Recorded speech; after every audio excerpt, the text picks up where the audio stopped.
Pallaso yabakubye akavulu. Eddy Kenzo toyagliza ani abyogedde. Bituufu ebyannisimu nti agenda kuwumula music industry. Gwe just gena maaso ate muganda wange wekumire ku Jika Media ensibuko y'amawulire. Nyongera okujjukisa gwe atanaba ku subscribinga gena maaso o subscribinge. Teweerabira ku likinga nkonina mu kigala wansi ogenda kuba onkoledde ekisinga. So osobola ogendako ne mu comment section yafaawo nobako kyongamba oba kyontegeeza. Sigenda kubalwisa anti ntandise n'omukulu Pallaso. Pallaso saawa zino alinga empungu mubire anti takyagambwako mwana tu. Bino byonna nga bizze oluvannyuma lwono okubanga mwana tu ate yasiimiddwa omukulu Bene n'amusiima ate amuyimbireko ku mazaalibwa ge. Munnange nno musajja mukulu na amanyikiddwa nga Pallaso yafuna kasimu mwana tu kanono nga kaali kamutegeeza nga omukulu Bene wasiimye okubanga ate ono agenda kubanga amuyimbira ku mazaalibwa gwe ag'enkaga mu 8 era nga ku mazaalibwa ga Bene baffe ngo yatutegeereza nti musajja mukulu ono amaze ebbanga ng'awuliriza akayimba ke era nga kamunyumira nnyo ng'akola dduyiro wabula abadde tamanyi ani yaluyimba. Era nga oyategereza mutabani we amanyiddwa nga Junju amunoonyeze omuyimbi ono eyayimba akayimba ako. Tujukira bulungi nti ate Pallaso yegatta mu Ugandan music industry officially yatwegattako omwaka gwali 2014 we yajira n'atwegattako oluvannyuma lw'okumala emyaka 8 mirambirira mu ggwanga erya USA.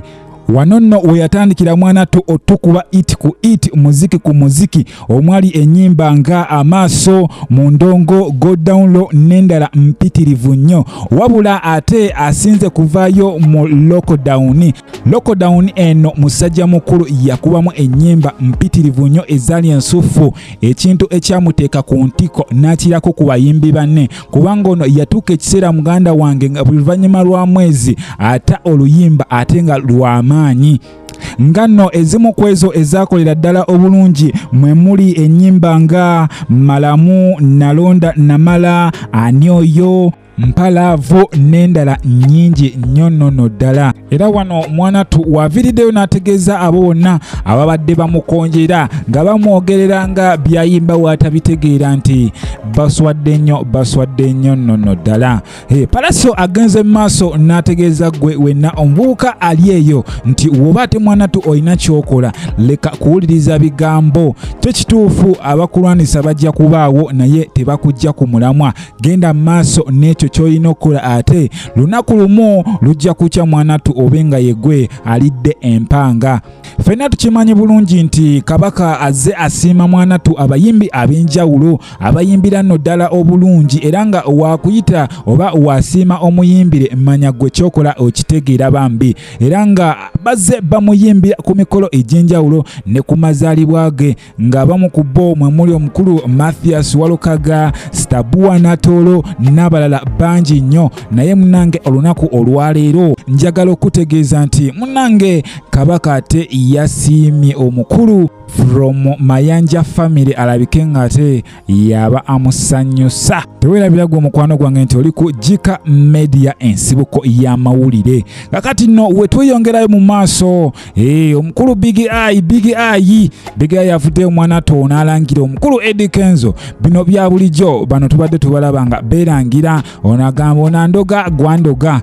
Big Eye avuddeyo n'agamba Kenzo munange Kenzo tayagliza era nti Kenzo ono talina muyimbi n'omu nga aliroko gwayagala kubanga agendako naye akube international. N'agamba nti ono ne womubuuza munange nyambaako nkoze ntya ku connection eno nange nsobole okugendakeyo ebweru. Era wano mwana tu omukulu Big Eye wagendedde maaso n'alangira Kenzo n'amutegeeza nti gwe oli mukazi nnyo ddala era oli mutiitiizi. Oluvannyuma lwa Kenzo okugambibwa mbu ono alumba Big Eye ku mitimbagano oba ku social media wabula ng'amulumbira mu fake accounts.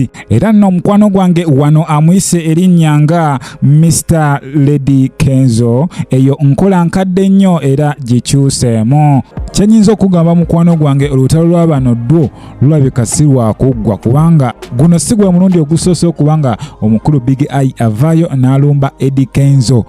wabula we tweyongerayo mu maaso omukulu bangi gwe mumanyi obulungi hitmaker ngamba omukulu Nesim Pan ono best producer, one of the best producer around town.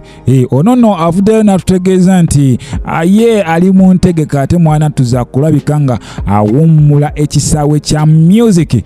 Musajja mukulu ono wenjogeera ssaawa zino aweza emyaka 28 wabula ono atutegeezezza nti ate ku myaka nga 35 ajja kubanga yeerekereza omuziki alabike nga abaako n'ebirala mwanatu byakwasaganya. So kati awe nkugambira gwe ampuliriza buli kintu kiba n'obudde bwakyo, so buli kimu kikole ng'okimanyi nti essaawa zonna kikoma era toyonoona budde bwo, obudde bukozese bulungi.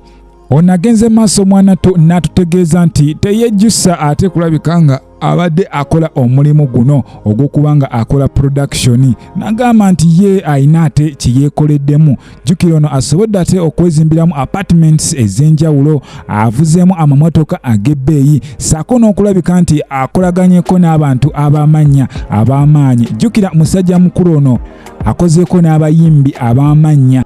Era nga muno mwe muli omukulu Eddy Kenzo, Lydia Jasmine, Shiba, kusa aba B2C n'abayimbi abalala bangi nnyo nno ddala.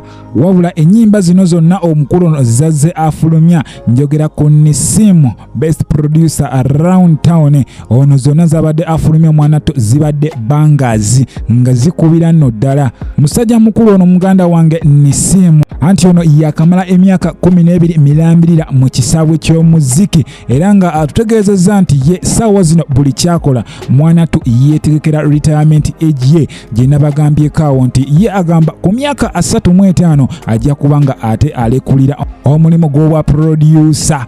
So kati nze ndowooza muganda wange kino kyandibadde ate mwanatu kyakulabirako kubanga buli muntu yandibadde mwanatu atuuka ekiseera n'aritayalinga kubanga eno wansi wabeerayo abaana bato abalungi abalina kye bakola naye tebasobola kubawa budde nga ggwe eyasookawo okyaliwo, kubanga kati tulaba olutalo oluli mu abayimbi abakadde balemeddewo wabula ate n'abato baagala kuyitawo. So kakati mugenda kumaliza nga temulina kye mukoze okuggyako okwerwanisa obwerwanisa.